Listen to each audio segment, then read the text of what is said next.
Everyone, my name is Nidhi Bhatnagar and I welcome you all in this channel. तो आज की video में हम क्या सीखेंगे, देखो आज हम करने वाले हैं क्लास 4th का लिविंग साइंस की बुक से chapter number 4 the right clothes to wear. तो चलिए विदाउट डिले अपने वीडियो को शुरू करते हैं। Long ago when humans lived in caves they used animal skins. बहुत पहले की बात है भाई, जब इंसान जो है वो गुफाओं में रहा करते थे। दे यूज्ड वो यूज़ किया करते थे एनिमल स्किन यानी कि जानवरों की खाल, लीव्स यानी कि पत्तियाँ, एंड बार्क ऑफ ट्रीज पेड़ की छाल किस लिए यूज़ किया करते थे? टू कवर देमसेल्व्स, खुद को कवर करने के लिए, अपनी बॉडी को कवर करने के लिए। ग्रेजुअली यानी कि धीरे धीरे they learned the art of weaving. धीरे धीरे उन्होंने क्या किया? ग्रेजुअली का मतलब होता है धीरे धीरे। तो उन्होंने क्या सीखा? उन्होंने वीविंग सीखा यानी कि बुनना, कपड़ों को बनाना, बुनना सीखा। एंड स्टिचिंग यानी कि सिलना सीखा। ठीक है, कपड़ों को उन्होंने बुनना और सिलना सीख लिया। These days we wear different types of clothes. अब भाई आजकल तो हमें पता ही है कि हम लोग जो हैं वो डिफरेंट काइंड्स ऑफ क्लोथ्स को, डिफरेंट टाइप्स ऑफ क्लोथ्स को पहनते हैं। हम अलग अलग तरीके के कपड़े पहनते हैं। We need clothes all the time. भाई कपड़े तो हमें हमेशा चाहिए होते हैं, हर समय चाहिए होते हैं। क्लोथ्स फॉर होम, हमें घर के लिए कपड़े चाहिए होते हैं। क्लोथ्स फॉर स्कूल, हमें स्कूल के लिए कपड़े चाहिए होते हैं। यानी कि आपकी स्कूल ड्रेस की बात हो रही है। क्लोथ्स फॉर प्ले, हमें खेलने के लिए अलग टाइप के कपड़े चाहिए होते हैं। क्लोथ्स फॉर पार्टी, है ना, पार्टी के लिए हमारे कपड़े बिल्कुल अलग होते हैं। And clothes for sleeping in, यानी कि सोने के लिए भी हमारे कपड़े होते हैं। Clothes are as important to us as a house. कपड़े भी तो हमारे लिए उतने ही इंपॉर्टेंट है जैसा कि हमारे लिए हमारा घर इंपॉर्टेंट होता है। यानी कि कपड़े हमारे लिए कितने इंपॉर्टेंट हैं? जितना इंपॉर्टेंट हमारे लिए हमारा घर होता है। Why do we need clothes? भाई हमें क्लोथ्स की क्या ज़रूरत है? तो good clothes make us look smart. अच्छे कपड़ों में हम स्मार्ट लगते हैं। They protect our body from dust. तो कपड़े जो हैं वो हमारी सुरक्षा करते हैं डस्ट से यानी कि धूल से, हीट से यानी कि गर्मी से, कोल्ड से यानी कि ठंड से, रेन से यानी कि बारिश से, एंड इंसेक्ट बाइट यानी कि कीड़ों वगैरह के काटने से कपड़े हमारी रक्षा करते हैं। We wear, if we wear the same dress for many hours, अगर हम सेम ही ड्रेस को बहुत देर तक, बहुत घंटों तक पहने तो व्हाट हैपन्स, वो गंदा हो जाएगा, है ना। और क्या होना है? वो गंदा हो जाएगा। इट बिकम्स डर्टी, यानी कि अगर हम बहुत टाइम तक एक ही कपड़े को पहनेंगे तो वो कपड़ा गंदा हो जाएगा। क्यों गंदा हो जाता है? Because dust settles on it, धूल उस पर बैठ जाती है। If we do not wear clothes, अगर हम कपड़े नहीं पहनेंगे तो the dirt would stick on our body. तो डर्ट क्या होगा? धूल क्या होगी भैया? हमारी बॉडी पर स्टिक कर जाएगी। अगर आप कपड़े नहीं पहनोगे तो क्या होगा? वो जो धूल जिसकी बात हम ये कर रहे हैं कि वो कपड़ों पर चिपकती थी, वो डायरेक्ट आपकी बॉडी पर चिपक जाएगी। तो क्लोथ्स हमारे लिए बहुत इंपॉर्टेंट होते हैं। Clothes protect us from dust. इस तरह से हम कह सकते हैं कि भाई जो क्लोथ्स होते हैं यानी कि जो कपड़े होते हैं वो हमारी बॉडी को डस्ट यानी कि धूल से प्रोटेक्ट करते हैं। People who work in the sun, जो लोग धूप में काम करते हैं फॉर अ लॉन्ग टाइम, बहुत लंबे समय के लिए, बिकम टेन्ड, और वो टैनिंग उनको हो जाती है, टैन हो जाते हैं। यानी कि वो जो बॉडी का, स्किन का जो कलर होता है वो थोड़ा काला हो जाता है, टैनिंग हो जाती है ना, हम बोलते हैं टैंड हो जाते हैं।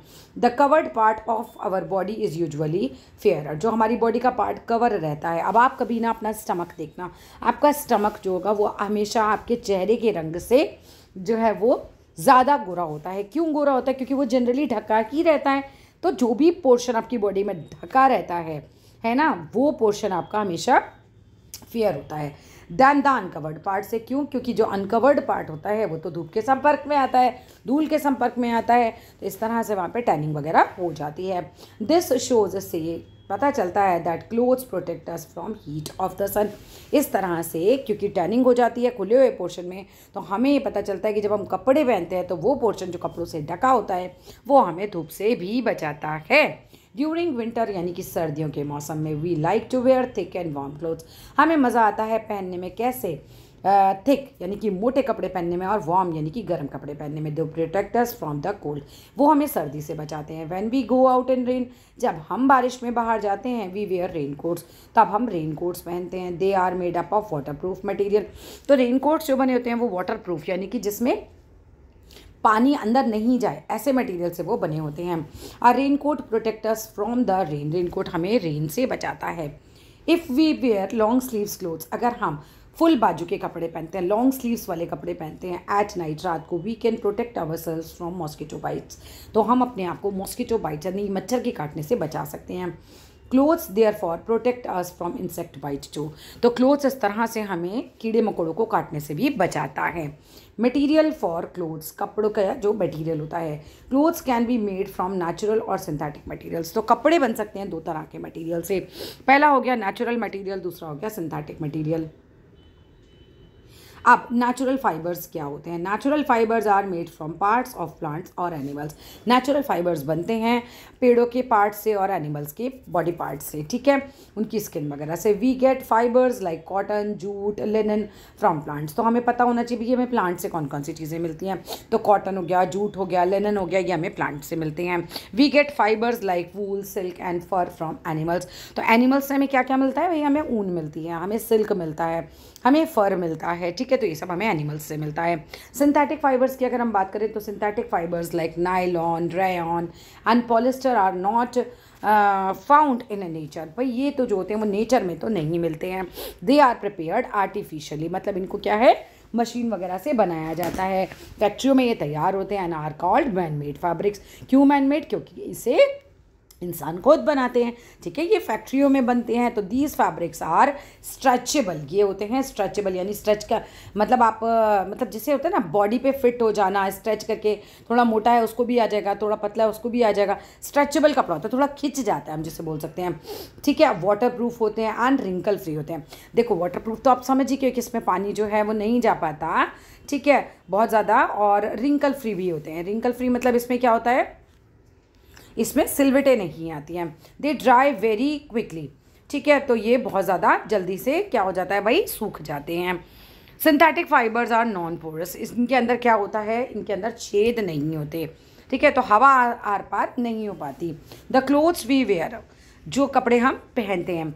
इन हॉट वेदर, गर्मी के मौसम में, we wear clothes made of cotton. हम कपड़े पहनते हैं जो कि बने होते हैं कॉटन से।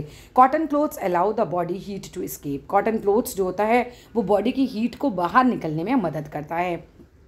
Cotton clothes absorb sweat also, यानी कि कॉटन के जो कपड़े होते हैं वो पसीना सोखने में भी मदद करते हैं। वाइट और light coloured clothes suit the hot weather. जो सफ़ेद रंग के और हल्के रंग के कपड़े होते हैं वो मतलब हॉट वेदर के लिए काफ़ी अच्छे रहते हैं। Because they reflect the heat and keep the body cool. ये रिफ्लेक्ट कर देते हैं हीट को और हमारी बॉडी को भी काफ़ी कूल रखते हैं। इन कोल्ड वेदर, ठंड के मौसम में भी वेयर वुलन क्लोथ्स, हम पहनते हैं वुलन यानी कि ऊनी कपड़े। Woollen clothes keep our body warm. Woollen के जो कपड़े होते हैं वो हमारी बॉडी को वार्म रखते हैं। People living in different regions wear करते हैं डिफरेंट टाइप्स ऑफ क्लोथ्स को। तो जो लोग अलग अलग रीजन में अलग अलग जगहों पे रहते हैं उनके कपड़े भी अलग अलग टाइप के होते हैं। डिपेंडिंग अपॉन, क्या किस पे डिपेंड करता है भाई, the climate and tradition of the region, कि भाई उस जगह का क्लाइमेट यानी कि मौसम कैसा है, वहाँ का ट्रेडिशन, कपड़े पहनने का तरीका कैसा है, वहाँ के लोग ट्रेडिशनली कैसे कपड़े पहनते हैं। The dress of a person living in Srinagar will be different from that of a person living in Chennai. तो भाई एक आदमी जो कि श्रीनगर में रहता है उसका ड्रेस डेफिनेटली जो व्यक्ति चेन्नई में रहता है उससे अलग होता है। चेन्नई के साइड के लोग अलग टाइप के कपड़े पहनते हैं, श्रीनगर के साइड के लोग अलग टाइप के कपड़े पहनते हैं। People living in different countries wear different types of clothes. Yes, very true. भाई इंडिया में लेडीज साड़ी पहनती हैं, तो क्या लंदन में भी पहनती हैं? नहीं ना। तो इस तरह से हम जान सकते हैं कि भाई फॉरेन में कपड़े पहनने का तरीका अलग है, हमारे यहाँ अलग है। तो अलग अलग कंट्री में कपड़े पहनने के तरीके बच्चे अलग अलग होते हैं। The kind of clothes they wear depend करता है on the type of weather in the region where they live. तो कपड़े कैसे होने चाहिए, इनके काइंड ऑफ क्लोथ्स जो वो पहनते हैं ये किस चीज़ पे डिपेंड करता है कि भाई वहाँ का मौसम कैसा है। अब बहुत ज़्यादा ठंडी जगहें होंगी सोचो, है ना, तो वहाँ के लोग मोटे मोटे कोट पहनते होंगे, फर वाले कोट पहनते होंगे, टोपी लगा के रखते होंगे, खुद को बहुत कवर करके रखते होंगे। लेकिन कोई जगह होगी जहाँ पे बहुत ज़्यादा गर्मी है तो वहाँ के लोग ऐसे कपड़े तो नहीं पहन सकते, तो वो हल्के रंग के कॉटन के ऐसे कपड़े पहनेंगे। ये बात हमें समझनी चाहिए। Some of these clothes have become popular dresses. कुछ जो हैं इनमें से क्लोथ्स हम कहते हैं कि काफ़ी पॉपुलर ड्रेसेस बन गए हैं। The sari is a popular dress Warne bye women in India. तो जो साड़ी होती है वो तो इंडिया की जो है वो बहुत ज़्यादा फेमस है। जो औरतें हमारे यहाँ साड़ी पहनती है तो साड़ी का जो ड्रेस है वो काफ़ी ज़्यादा पॉपुलर है। People wear special clothes for specific work. जो लोग होते हैं ना, जैसे डॉक्टर है तो डॉक्टर की अलग डॉक्टर वाली ड्रेस होती है, नर्सेस की अलग वाइट कोट वगैरह होते हैं डॉक्टर्स के, नर्सेस के, ये लोग वाइट कोट्स वगैरह पहनते हैं। तो प्रोफेशन के हिसाब से भी आप कपड़े अलग अलग पहनते हैं। जैसे वकील होते हैं तो ब्लैक कोट पहनते हैं, पुलिस का अलग ही अपना ड्रेस होता है। तो जो जो काम करता है उसके हिसाब से उसका कपड़ा भी कई बार अलग होता है। पीपल वर्किंग इन फैक्ट्रीज वो वेयर करते हैं ओवरऑल्स, एज सोल्जर वेयर करता है यूनिफॉर्म, ठीक है, uniform made from tough material, क्योंकि सोल्जर का तो काम ही ऐसा होता है, भागना, दौड़ना, जंगलों में रहना। अगर कोई ऐसा हार्ड मटेरियल का नहीं पहनेगा या टफ मटेरियल का नहीं पहनेगा तो उसके कपड़े तो बहुत जल्दी ख़राब हो जाएंगे, बहुत जल्दी फट जाएंगे, ठीक है। So that it does not tear easily. तो टफ मटेरियल का तो सैनिक इसीलिए पहनते हैं क्योंकि वो जल्दी से ना फटे।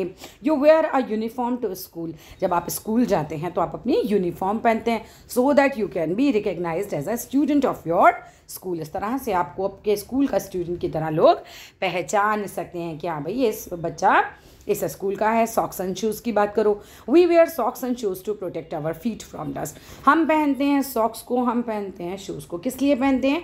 जिससे हम अपने पैरों का बचाव कर सकते हैं। बचाव किस चीज़ से करना है? फ्रॉम डस्ट यानी कि धूल से, हीट यानी कि गर्मी से, कोल्ड यानी कि ठंड से, जर्म्स से एंड वॉर्म्स से, ठीक है।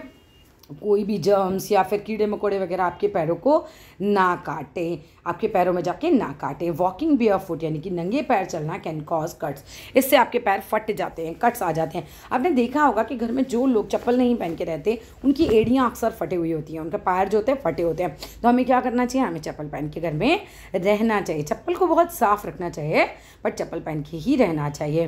दर्ट, germs and worms may get into the cut. अब दर्ट है, दर्ट है यानी कि गंदगी, धूल जिसे हम बोल सकते हैं, जर्म्स हैं, वॉर्म्स हैं, ये भी आपके उस कट में घुस सकते हैं और कैन कॉज एन इन्फेक्शन, और इसकी वजह से आपको इन्फेक्शन भी हो सकता है। डू नॉट वेयर वेट और ड्राई सॉक्स और टाइट शूज़, आपको नहीं पहनने चाहिए गीले, वेट मतलब गीले, डर्टी मतलब गंदे, सॉक्स यानी मोजे एंड टाइट शूज़। पता है हमें गीले और गंदे और टाइट कह सकते हैं सॉक्स और शूज़ नहीं पहनने चाहिए। अक्सर लोग टाइट शूज़ पहन लेते हैं। अब होता क्या है उससे, टाइट शूज़ पहनने से हवा बिल्कुल आपके पैरों में नहीं जाती, और जिस भी जगह हवा नहीं जाती सोचो वो जगह का स्किन तो ख़राब ही होगा ना, वहाँ तो बदबू आ जाएगी, बिल्कुल पसीना आएगा, बदबू आएगी, तो वो तो बिल्कुल डेंजरस है, वो तो बहुत ही ख़राब है। अब यहाँ आपको सोल्जर का ड्रेस दिखा रखा है, डॉक्टर का ड्रेस दिखा रखा है। चलिए come to the next page. Care of clothes कैसे करते हैं? We must always wear clean clothes to stay healthy, हमें पहनने चाहिए बिल्कुल साफ़ कपड़े अपनी बॉडी को हेल्दी रखने के लिए।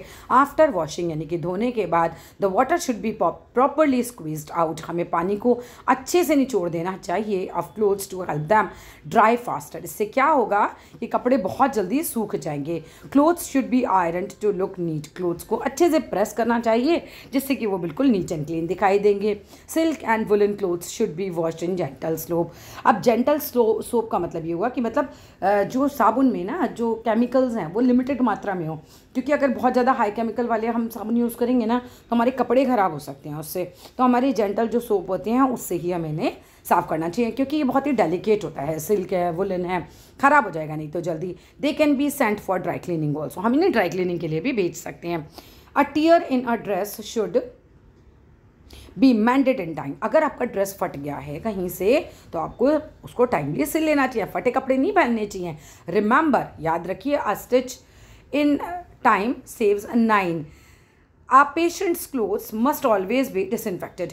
अब जो होता है हमारा पेशेंट का कपड़ा, ठीक है, मरीजों के जो कपड़े होते हैं वो डिसइंफेक्ट करने चाहिए। डिसइंफेक्टेड मतलब एक तरीके से उसमें से इन्फेक्शन वगैरह ना हो, उसमें कहना चाहिए कपड़े को बहुत हम डिटॉल वगैरह में धोते हैं, है ना, इसीलिए क्योंकि जो मरीज़ होता है ना बच्चों, उसकी बॉडी में इन्फेक्शन कहीं ना कहीं होते हैं, है ना, जर्म्स वगैरह होते हैं, इसीलिए हम उसके कपड़ों को किस में धोते हैं? एंटीसेप्टिक सॉल्यूशन वगैरह में डालते हैं, ठीक है। Always be disinfected with antiseptic solution, यानी कि उसके कपड़ों को हमें डिसइंफेक्ट कर देना चाहिए एंटीसेप्टिक सॉल्यूशन से। स्टोरिंग ऑफ क्लोथ्स यानी कपड़ों को हम कैसे स्टोर करते हैं? तो clothes need good care, specially silk and woollen clothes. अब हम कहते हैं कि कपड़ों को ना बहुत अच्छी केयर की ज़रूरत होती है, स्पेशली अगर हम बात करें सिल्क के कपड़ों की या फिर ऊनी कपड़ों की, because certain insects feed on silk and wool. कुछ ऐसे इंसेक्ट होते हैं, ऐसे कीड़े होते हैं जो कि सिल्क को और वूल को खाने के लिए उसके अंदर लग जाते हैं। तो हम कहते हैं ना हमारे उस सिल्क के कपड़ों में कीड़ा लग गया, हमारे वूल के कपड़ों में कीड़ा लग गया, तो कीड़ों से भी हमें अपने कपड़ों को बचाना होता है। Therefore once the season is over, जैसे ही सीजन आपका ओवर हो जाता है, these clothes must be kept out in sun. तो इन्हें क्या करना चाहिए? हमें इन्हें धूप में रखना चाहिए, धूप लगानी चाहिए इन कपड़ों में फॉर अ फ्यू आवर्स, और इनको ड्राई क्लीन करा के रख सकते हैं। दोनों में से आप कुछ भी कर सकते हैं। They should then be stored properly, फिर इन्हें प्रॉपरली इन्हें स्टोर करके रखना चाहिए। कीप मॉथ बॉल्स, ये जो होती है ना मॉथ बॉल्स, ये अपने कपड़ों को सेफ रखती हैं, ठीक है, गोलियां आती हैं। और ड्राइड नीम लीव्स, हम जो नीम की पत्तियां हैं वो भी सूखी हुई हम अपने कपड़ों के साथ रख सकते हैं between the folds of woollen clothes, है ना। जब आप तय लगाते हैं तो उसके अंदर आप इस तरह से रख सकते हैं। दीज कीप इंसेक्ट्स अवे, और इस तरह से क्या होगा, ये इंसेक्ट्स को, कीड़े मकोड़ों को आपके कपड़ों से दूर रखेंगी। Proper care of the clothes makes them last longer, आप अपने कपड़ों की बहुत अच्छे से केयर करेंगे तो फिर कपड़े चलेंगे आपके बहुत ज़्यादा दिनों तक। Clean clothes make us look smart and feel comfortable, जब हम अच्छे और साफ कपड़े पहनते हैं तो हम स्मार्ट दिखते हैं और हम बहुत अच्छे से कंफर्टेबली फील करते हैं। Dirty clothes can cause skin disease, और गंदे क्लोथ्स से हमें क्या हो सकता है, हमें स्किन डिसीज़ हो सकती है, यानी कि हमें बीमारियां लग सकती हैं। अब यहाँ पर हमारा जो है फिनिश होता है चैप्टर। देखो डिसइंफेक्टेड का मतलब भी आपको दे रखा है, फ्रीड फ्रॉम जर्म्स, जर्म्स से फ्री करना, ठीक है। So that's all in this video. Video अच्छी लगी तो ज़रूर लाइक कीजिएगा, चैनल को शेयर कीजिएगा, सब्सक्राइब कीजिएगा। कोई दिक्कत हो तो कमेंट बॉक्स में पूछिएगा। Thank you.